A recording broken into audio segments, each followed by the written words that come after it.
देवदला ग्राम में बाइक धक्के अर्जुन चिंताड़ा आहत। गजपति जिला काशीनगर ब्लॉक अंतर्गत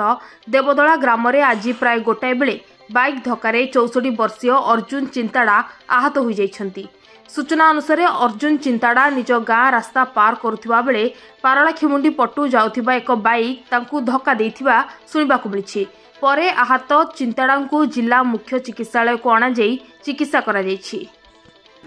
राजनी बालांगा जे जार एक्सीडेंट होची से कोन होबे कोन बड़ बापा है कोन घटनाटा कोन हेतला से क्रॉस करूथिला रोड से तो बोल को से बाइक वाला आसी टिके एक्सीडेंट करले पागड़ालू बालांगा कोगा दबदला कोन जे वर्तमान एक्सीडेंट रो शिकार हले जो लोक से आपनर कोन हेबे